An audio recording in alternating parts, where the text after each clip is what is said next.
Good morning, children. How are you today?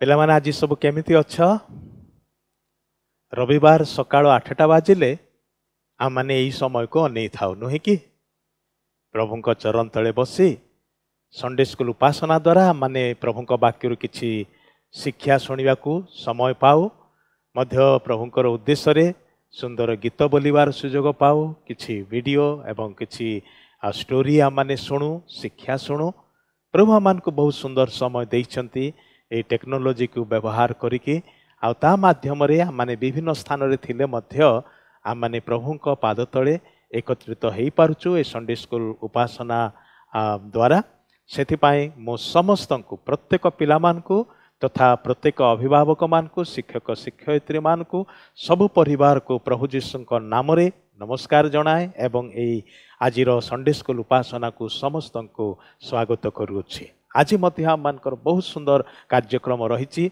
आ निश्चय ए Sunday school उपासना को तुम्हें तार बेस आनंद पाई पारिबो एहा मोर आशा और विश्वास।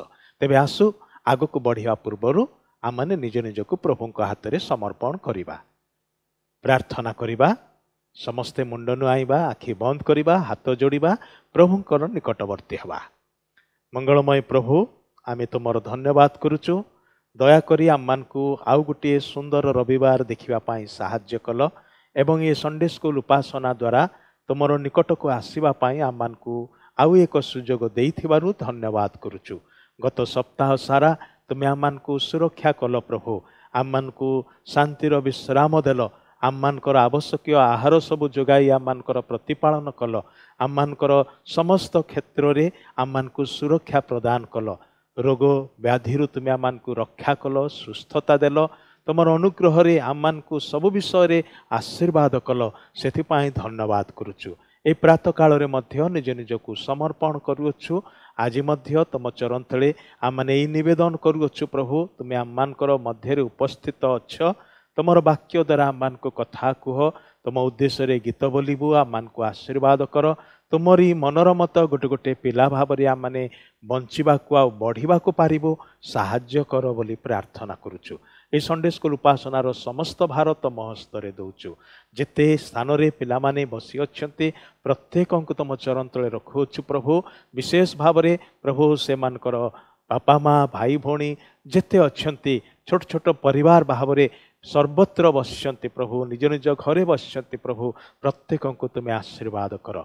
ए उपासनार आरंभरु शेष पर्यंत समस्त भारत महस्तरे समर्पण करुछु निज निज को समर्पण करुछु आम मानकर ए देश राज्य को पुणी विशेष करी सारा विश्व को तुम हस्तरे दौचु प्रभु कोरोनार प्रपीड़न आज पर्यंत चली प्रार्थना करुछु प्रभु तुम्हें ही एकमात्र जे कि आम मान को एथिरु संपूर्ण भाव में मुक्त करने को समर्थ अट से निवेदन करुछु। हे प्रेमय प्रभु तुम्हें दया कर अवशिष्ट सबु भारत महस्तरे दे जीशुंक नाम रे मागुअछु आमेन।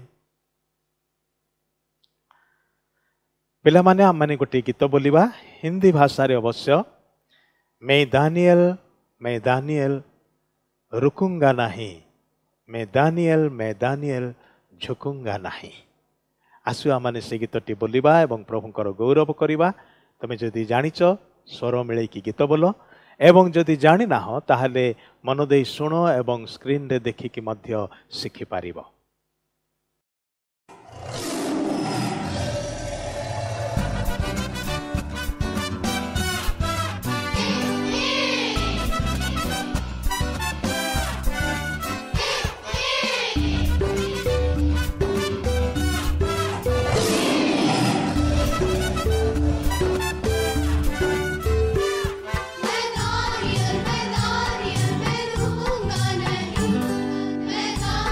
मैं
गीतटा भल लगिला पिला माने बहुत मजादार गीत नुहे कि आम मैंने संडे स्कूल द्वारा सुंदर सुंदर गीत सब शिखा गाइबा सुजोग पाउछु प्रभुंकर गौरव हो।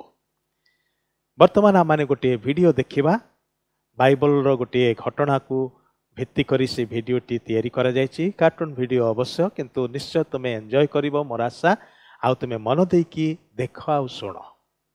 ये कहानीटी होछि दानिएल कर। राजा नबुकदनेस्सर दानिएल को अति कम बयस रे इस्राएल रु बाबिलोन को आनिथिले। जेबे राजा इस्राएल को जीतिथिले तेबे से इस्राएल रो किछि ज्ञानी और सुंदर युवा मान को तांको राज उआसरे कार्य करबाकू सांगेरे आनिथिले। एई युवा मानक मध्यरु दानिएल ओ तांकर तीन बंधु थिले। दानिएल देखिबाकू अति सुंदर ज्ञानी एवं सचोट व्यक्ति थिले। 3 वर्षर तालीम परे राजा दानिएल ओ तांकर 3 बंधुंकु राज उआसरे कार्य करबाकू बाछिले। दानिएल तांकर कार्य प्रति समर्पित थिले ओ बहुत परिश्रमी मध्य थिले। सी राजांकर ओ देशवासींकर समस्या दूर करुथिले। सी तांकर ज्ञान निमंते अति परिचित थिले। अल्प बयस रे सी बाबिलोन रो लोकमानक मध्यरे अति परिचित होई गेले। सी तांकर दयालु गुण पई बहुत प्रशंसा पाउथिले। सी लोकमानक कष्ट ओ असुविधा बुझी तांको सठिक परामर्श दउथिले जहा द्वारा लोकमाने तांको असुविधार समाधान पाई पारुथिले। से ईश्वरଙ୍କ ठारे अति विश्वस्त थिले आउ से दिनकू 3 थर प्रार्थना करुथिले। जेतेबेले राजा दारियाबस शासनर अधिकार को आसिले से दानिएल को प्रति बहुत खुशी थिले आउ तांको राज्य चलाइबार सब दायित्व देइथिले। राजांको अन्य वरिष्ठ परामर्शदाता ओ मंत्री माने तांको प्रति ईर्ष्या कले कारण सेमानंकु दानिएल को आदेश पालन करबाकू पड़ुथिला। सेमाने अनेक थर ए विषय को आलोचना करुथिले। राजांकर दानिएल को प्रति बढ़ुथिबा स्नेह सेमाने पसंद करुनथिले। सेमाने भय करुथिले जे राजा सेमानकठु दानिएल को अधिक पसंद करिवे। एबे राजा दानिएल को अधिक दायित्व देबाकू लागिले ओ तांकठु ही राज्यर असुविधा गुड़िक पई परामर्श करुथिले। राजा अनुभव करुथिले जे दानिएल को पाखरे सबु असुविधार समस्त समाधान थिला। राजप्रसादर अन्य सदस्य माने भयभीत हेले जे सेमाने आउ राजाको पई आवश्यक हेबे नाही। किछि परामर्शदाता माने आलोचना करुथिले एही विषय रे जे किपरि सेमाने दानिएल को ठारू मुक्ति पाइबे। दिने 2 जण परामर्शदाता देखा होई दानिएल को विरुद्ध रे चक्रांत करबाकू लागिले। दिनकू दिन एही दानिएल आहुरी शक्तिशाली हो जाउछि। एबे राजा भी खाली ता कथा ही सुनचंती। आमे एते वर्षरू राजांकर सेवा करूछु किंतु आमुको किछि विषय पई मध्य पचारु नाहंती। जदि एहा जारी रहे दिन आसीबो आमे आउ राजांकु दरकार पड़िबु नाही आउ सिए आमुको एही राजप्रसादरू काढ़ी देबे। तेबे आमुको जाई रास्ता रे हांडी विक्रय करी चलिबाकू पड़िबो। ठीक कहिला बंधु। एही विषय रे आमको किछि करिबाकू पड़िबो। दानिएल को राजप्रसादरू बाहर करिया पे किछि त करियाकू पड़िबो। एहा सहज नुहे तार बहुत ख्याति अछि आउ राजा आम कथारे आसी ताकू काढ़िबे नाही। आमुको एही विषय रे बहुत सतर्क रहिबाकू पड़िबो। आमको प्रथमे तार प्रतिष्ठा नष्ट करबाकू हबो। मु किछि दिन हेला देखुची किंतु तार किछि भूल काढ़िबा असंभव लगुची। से अति सचोट लोक आउ से तार ईश्वरंकु दिन रे 3 थर प्रार्थना करे। से मध्य बहुत लोकप्रिय अटे। रह कौन कहिलु से दिन रे 3 थर ईश्वरंकु प्रार्थना करे? हाँ एही विषय रे तो समस्ते जानती। कहीं कौन हैला कि मो मनरे किछि योजना अछि ताहार विरुद्ध रे व्यवहार करिबा निमंते। जदि ताहा सफल हैला ताहा हेले आमुको आउ केबे भी तार मुख देखिबाकू पड़िबो नाही।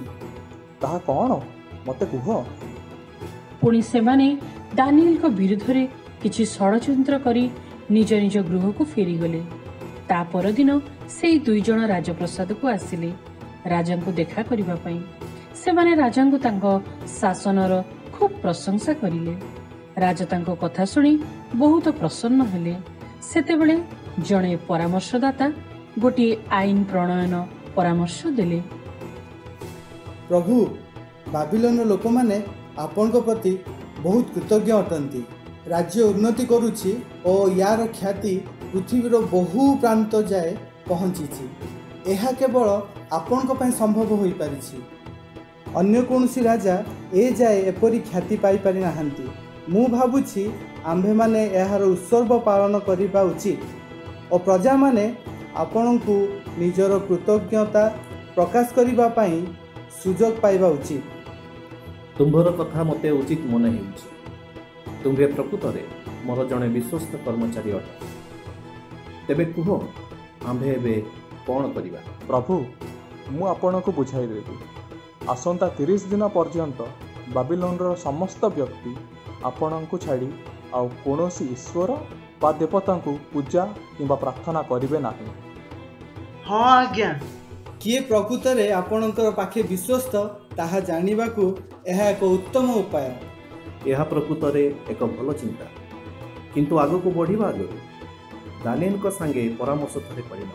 ପ୍ରଭୁ, ମୋତେ ଲାଗୁନି ଏହା ଦରକାର। ଆମେ ଏହି ବିଷୟରେ ସମସ୍ତ ବରିଷ୍ଠ ପରାମର୍ଶଦାତାଙ୍କ ସହ କଥା ହେଇଛୁ, ଆଉ ସେମାନେ ବି ଏହି ନିୟମ ପ୍ରତି ରାଜି ଅଛନ୍ତି। ଏହି ନିୟମ ପ୍ରତି ଦାନିଏଲ ମଧ୍ୟ ଖୁସି ହେବେ। ଆଉ ଥରେ ଦାନିଏଲକୁ ପଚାରିବାରେ ସମୟ ନଷ୍ଟ ନ କରି ଏହି ନିୟମ ପତ୍ରରେ ମୁଦ୍ରାଙ୍କିତ କରନ୍ତୁ ମହାରାଜ। ତାପରେ ଦାନିଏଲ ଈଶ୍ୱରଙ୍କୁ ପ୍ରାର୍ଥନା କରୁଥିବା ସମୟରେ ସେହି ପରାମର୍ଶଦାତା 2ଟି ସୈନିକ ଦାନିଏଲଙ୍କ ଗୃହକୁ ପଠାଇଲେ। ଯେତେବେଳେ ସୈନିକ ଦାନିଏଲକୁ ଈଶ୍ୱରଙ୍କୁ ପ୍ରାର୍ଥନା କରୁଥିବାର ଦେଖିଲେ, ସିଏ ତାଙ୍କୁ ଗିରଫ କରିବା ନିମନ୍ତେ ଯାଇ କହିଲେ, ଦାନିଏଲ, ତମେ କ'ଣ ରାଜାଙ୍କ ନିୟମ ଶୁଣିନାହ? ମୁଁ କ'ଣ ଭୁଲ କଲି? ତୁମେ କାହିଁକି ମୋତେ ଗିରଫ କରୁଅଛ? ରାଜାଙ୍କ ଦ୍ୱାରା ଗୋଟେ ନୂତନ ନିୟମ କରାଯାଇଅଛି। 30 ଦିନ ପର୍ଯ୍ୟନ୍ତ ରାଜ୍ୟର କୌଣସି ବ୍ୟକ୍ତି ରାଜା ଦାରିଆବସକୁ ଛାଡ଼ି ଆଉ କୌଣସି ଈଶ୍ୱରଙ୍କୁ ପ୍ରାର୍ଥନା କରିବ ନାହିଁ। ତୁମେ ମୋତେ ରାଜାଙ୍କ ନିକଟକୁ ନେଇଯାଇପାର। ସୈନ୍ୟମାନେ ଦାନିଏଲକୁ ନେଇ ରାଜାଙ୍କ ସମ୍ମୁଖରେ ଉପସ୍ଥିତ ହେଲେ। ରାଜା ଜାଣିପାରିଲେ ଯେ ଏହା ଦାନିଏଲଙ୍କ ବିରୁଦ୍ଧରେ ଗୋଟିଏ ଷଡ଼ଯନ୍ତ୍ର ଅଟେ, କାରଣ ସେ ଜାଣିଥିଲେ ଯେ ଦାନିଏଲକୁ ନିୟମରୁ ସେ କେବେ ମୁକ୍ତ କରିପାରିବେ ନାହିଁ। ତେଣୁ ସେ ନିଜକୁ ଦୋଷୀ ମଣିଲେ। ରାଜପ୍ରସାଦରେ ଯେଉଁ ବରିଷ୍ଠ ଉପଦେଷ୍ଟା ଓ ପରାମର୍ଶଦାତାମାନେ ଥିଲେ, ସେମାନେ କିନ୍ତୁ ଏସବୁ ଦେଖି ବହୁତ ଖୁସି ହେଉଥିଲେ। ତେଣୁ ରାଜା ଦାନିଏଲକୁ କହିଲେ, ଦାନିଏଲ, ତୁମେ କ'ଣ ଏହି ନିୟମ ବିଷୟରେ କିଛି ଜାଣିନଥିଲ? ନିଜକୁ ରକ୍ଷା କରିବାକୁ ତୁମର ନିଜ ସପକ୍ଷରେ କିଛି କହିବାକୁ ଅଛି କି? ମହାରାଜ, ଦାନିଏଲ ଆପଣଙ୍କ ନିୟମ ଭାଙ୍ଗିଛନ୍ତି, ତେଣୁ ସେ ଦଣ୍ଡ ପାଇବାକୁ ଯୋଗ୍ୟ ଅଟନ୍ତି। ତାଙ୍କୁ ଆପଣ କିପରି କ୍ଷମା କରିପାରିବେ? ତାଙ୍କୁ ସିଂହ ଗାତରେ ଶୀଘ୍ର ପକାଯାଉ। ପ୍ରଭୁ, ମୁଁ ଆପଣଙ୍କ କେବଳ ଜଣେ ଦାସ ଅଟେ। ଆପଣ ଯାହା ସମସ୍ତଙ୍କ ପାଇଁ ନିୟମ କରିଅଛନ୍ତି ତାହା ମୋ ପାଇଁ ମଧ୍ୟ ଉଦ୍ଦିଷ୍ଟ। ମୋତେ ଦଣ୍ଡ ଦିଅନ୍ତୁ, ମୁଁ ପ୍ରସ୍ତୁତ ଅଛି। ଦାନିଏଲ, ତୁମ୍ଭକୁ ଦଣ୍ଡ ଦେବା ଛଡ଼ା ମୋ ପକ୍ଷେ କିଛି ଉପାୟ ନାହିଁ। ମୁଁ ଆଶା କରୁଛି ତୁମେ ଯେଉଁ ଈଶ୍ୱରଙ୍କୁ ସେବା କରୁଛ ସେ ନିଶ୍ଚୟ ତୁମକୁ ରକ୍ଷା କରିବେ। ରାଜାଙ୍କ ଆଦେଶ ଅନୁସାରେ ଦାନିଏଲକୁ ସିଂହ ଗାତରେ ପକାଗଲା। ରାଜା ସେଦିନ ରାତିରେ ଦାନିଏଲଙ୍କ କଥା ଭାବି ଭାବି ଆଦୌ ଶୋଇପାରିଲେ ନାହିଁ। ବଡ଼ି ଭୋରରୁ ଉଠି ସେ ନିଜେ ଯାଇ ସିଂହ ଗାତ ବାହାରେ ଥାଇ ଦାନିଏଲକୁ ଡାକି କହିଲେ, ଦାନିଏଲ, ତୁମେ କ'ଣ ଜୀବିତ ଅଛ? ତୁମ ଈଶ୍ୱର କ'ଣ ତୁମକୁ ରକ୍ଷା କରିଛନ୍ତି କି? ଉତ୍ତର ଦିଅ ଦାନିଏଲ, ମୋତେ ତୁମ ପାଇଁ ବହୁତ ଚିନ୍ତା ହେଉଛି। ହେ ମହାରାଜ, ଚିରଜୀବୀ ହେଉନ୍ତୁ। ମୋର ପରମେଶ୍ୱର ଆପଣ ଦୂତ ପଠାଇ ସିଂହମାନଙ୍କ ମୁଖ ବନ୍ଦ କରିଅଛନ୍ତି ଓ ସେମାନେ ମୋର କ୍ଷତି କରିନାହାନ୍ତି, କାରଣ ତାହାଙ୍କ ଛାମୁରେ ମୋର ନିର୍ଦ୍ଦୋଷତା ଦେଖାଗଲା। ପୁଣି ହେ ମହାରାଜ, ମୁଁ ଆପଣଙ୍କ ସାକ୍ଷାତରେ ହିଁ କୌଣସି କ୍ଷତି କରିନାହିଁ। ସୈନ୍ୟମାନେ ଦାନିଏଲକୁ ସେହି ଗାତରୁ ବାହାର କରି ଆଣ। ସେହି କ୍ଷଣି ସୈନ୍ୟମାନେ ଦାନିଏଲକୁ ଗାତ ମଧ୍ୟରୁ ବାହାର କରି ଆଣିଲେ। ଓଃ, କି ଆଶ୍ଚର୍ଯ୍ୟ! ତାଙ୍କର ଦେହରେ ଟିକେ ବି କ୍ଷତ ନଥିଲା। ତେଣୁ ରାଜା କହିଲେ, दानिएल तुम परमेश्वर ही सत्य ईश्वर संपूर्ण आशाहीन अवस्था से तुमको उद्धार कले तुमको यह सहवाक पड़ी मु दुखित चल एबे आमे राजप्रसाद को फेरी जीवा। एई खबर समुद्र राज्य रे खेलीगला। लोक माने यह सुनी सबु आश्चर्य हेले। वरिष्ठ परामर्शदाता माने जानिले जे तांकर कुचक्रांत विफल होईची आउ राजा सेही कुचक्रांतकारी मानकु सेही सिंह गातरे पकाइबाकू सैन्य मानकु आदेश देले। राजा आज्ञा करन्ते लोक माने दानिएलकर अपवादकारी मानकु आनी सेमानंकु सेमानंकर बालक और सेमानकर स्त्री मानकु सिंह गर्तरे पकाइले। पुणी सेमाने गर्तर तल भागरे न पड़ुनु सिंह माने सेमानकु आक्रमण करी सेमानकर अस्थि सबु चूर्ण कले। सेतेबेले दारियाबस आज्ञा कले जे मो राज्यर समुदाय प्रदेशर लोक माने दानिएलकर परमेश्वरक छामुरे कंपित और भीत हुंतु कारण से जीवित परमेश्वर ओ नित्य स्थायी अटंती ओ ताहांकर राज्य अविनाशी अटे। पुणी ताहांकर कर्तृत्व शेष पर्यंत ही थिबो। से उद्धार करंती और रक्षा करंती। पुणी से स्वर्ग रे ओ पृथ्वी रे चिन्ह और अद्भुत क्रिया साधन करंती। से दानिएल को सिंह मानक बलरू उद्धार करियोछंती।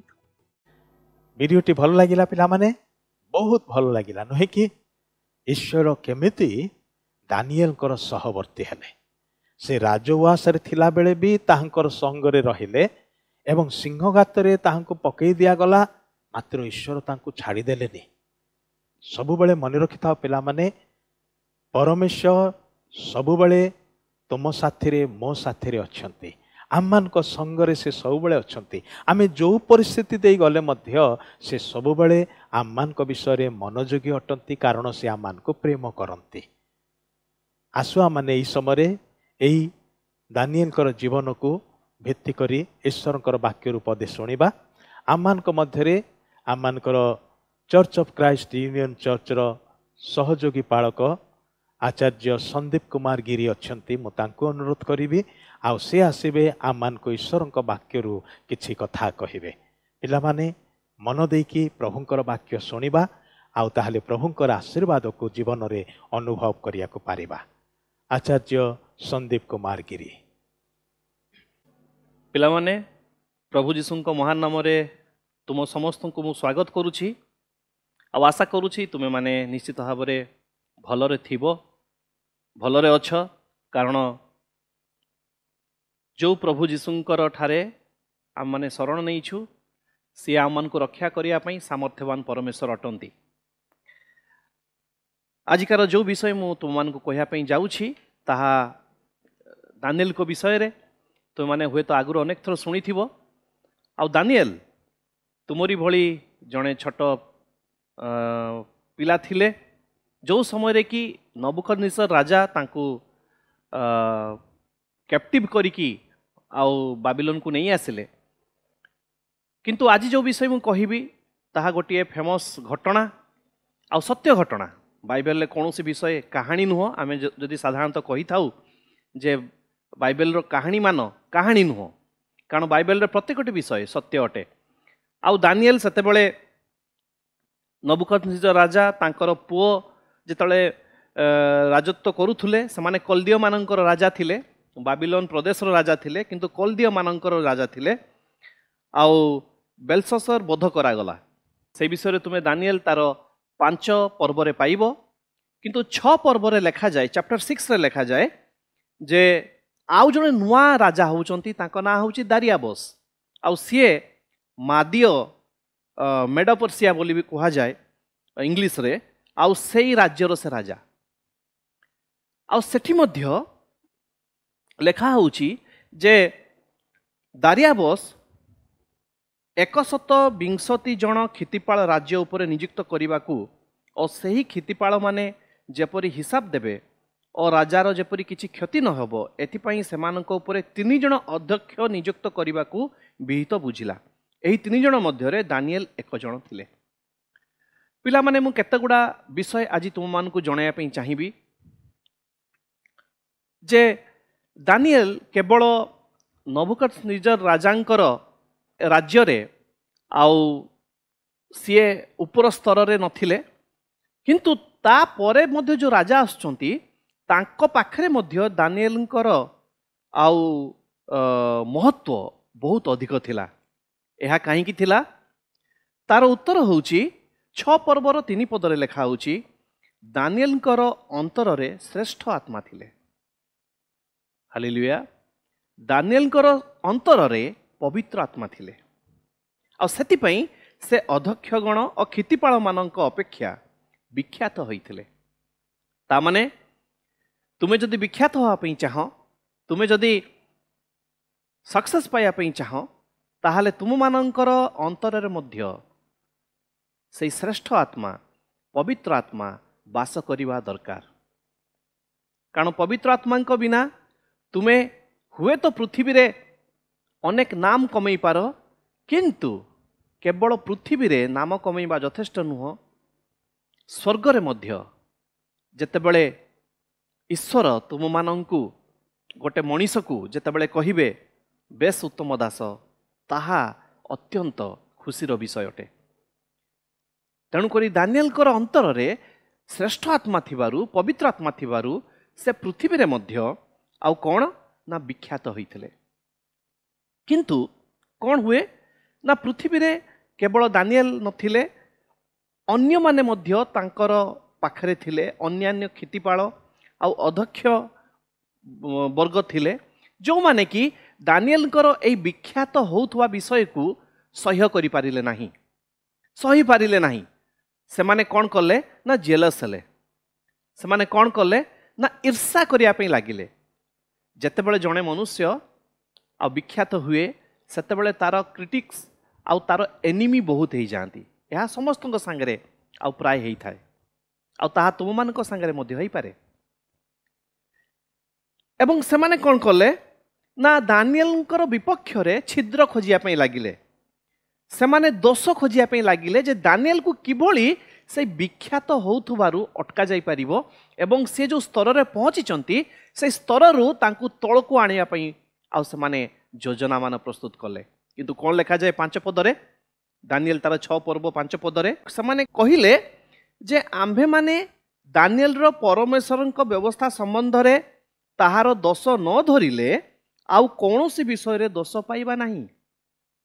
से माने अनेक छिद्र खोजिया पई चेष्टा कले दोष अनुसंधान करिया पई चेष्टा कले मात्र से माने दानिएलंकर कौनसी दोष पाइले नहीं।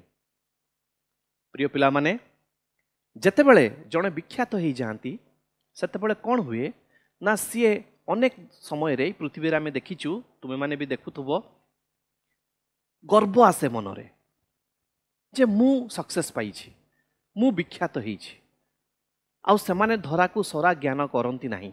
किंतु दानिएल से भली नथिले से जो विख्यात होइथिले ताहा तांकर हृदय रे श्रेष्ठ आत्मा थिबारु पवित्र आत्मा थिबारु परमेश्वर वास करुथुबारु से विख्यात होइथिले आउ से ताहा द्वारा नम्र होइथिले।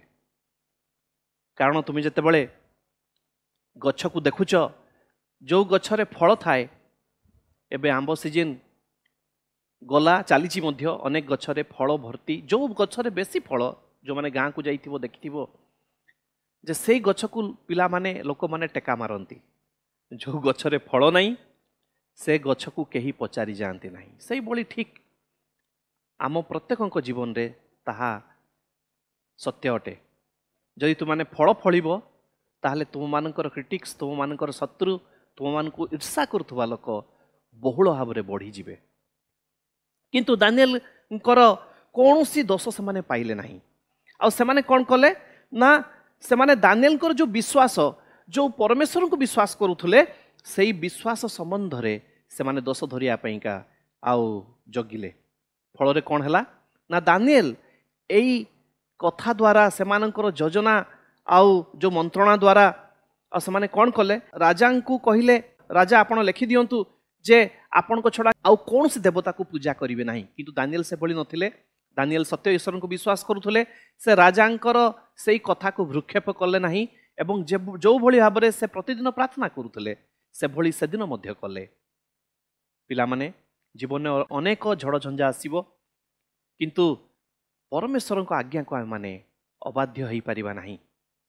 ଆଉ ଦାନିଏଲ ଯେତେବେଳେ ପ୍ରାର୍ଥନା କଲେ ସେତେବେଳେ ତାଙ୍କ ବିରୁଦ୍ଧରେ ଆଉ ଯେଉଁମାନେ ଚକ୍ରାନ୍ତ କରୁଥିଲେ ସେମାନେ ତାଙ୍କୁ ବନ୍ଦୀ କରିନେଲେ ଆଉ ରାଜାଙ୍କ ପାଖକୁ, କାରଣ ରାଜା ନିୟମ କରିଥିଲେ ଯେ ଏଇ ଦିନମାନଙ୍କରେ କେହି ରାଜାଙ୍କୁ ଛାଡ଼ି, ରାଜାଙ୍କ ବ୍ୟତୀତ ଆଉ ଅଲଗା ଦେବାଦେବୀମାନଙ୍କୁ କେହି ପୂଜା କରିପାରିବେ ନାହିଁ।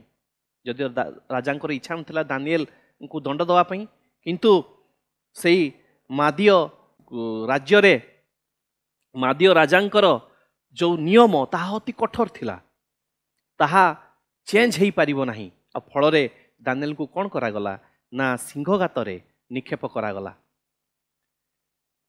କିନ୍ତୁ ଯେତେବେଳେ ସକାଳ ବେଳେ ରାଜାଙ୍କୁ ଆଉ ରାତିଆକୁ ନିଦ ହେଉନାହିଁ, କାରଣ ରାଜା ଦାନିଏଲକୁ ଭଲ ପାଉଥିଲେ, ଆଉ ସିଏ ଯାଇ ଯେତେବେଳେ ଅନ୍ୱେଷଣ କରୁଛନ୍ତି ଦାନିଏଲଙ୍କର ଅବସ୍ଥା, ଆଉ ଦାନିଏଲ କ'ଣ କହୁଛନ୍ତି ନା ମୋର ପରମେଶ୍ୱର ଆପଣା ଦୂତ ପଠାଇ ସିଂହମାନଙ୍କ ମୁଖ ବନ୍ଦ କରିଅଛନ୍ତି।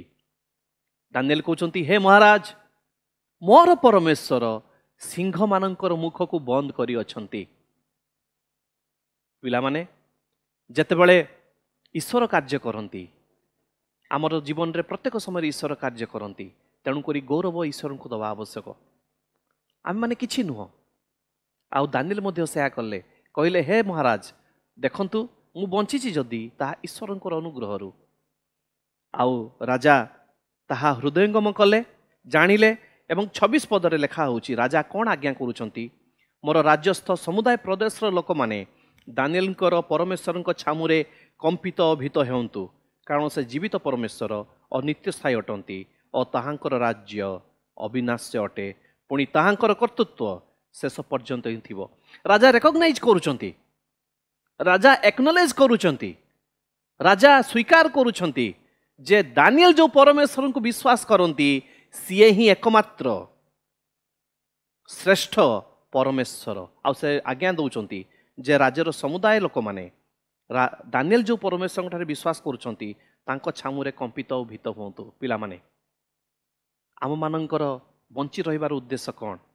ତୁମମାନଙ୍କର ବଞ୍ଚି ରହିବାର ଉଦ୍ଦେଶ୍ୟ କ'ଣ? ଏକମାତ୍ର ଉଦ୍ଦେଶ୍ୟ ଯେ ଆମେମାନେ ଯେଉଁ ପ୍ରଭୁଙ୍କୁ ବିଶ୍ୱାସ କରୁଛୁ, ପ୍ରଭୁ ଯୀଶୁଖ୍ରୀଷ୍ଟଙ୍କୁ, ତାଙ୍କର ଗୌରବ ହଉ, ତାଙ୍କର ରାଜ୍ୟ ଆସୁ, ସିଏ ମହିମାନ୍ୱିତ ହୁଅନ୍ତୁ। କିନ୍ତୁ ତାହା କରିବା ପାଇଁ ହେଲେ ଦାନିଏଲଙ୍କର ନ୍ୟାୟ ଆମମାନଙ୍କ ମଧ୍ୟରେ ଶ୍ରେଷ୍ଠ ଆତ୍ମା, ପବିତ୍ର ଆତ୍ମା ରହିଥିବା ଆବଶ୍ୟକ।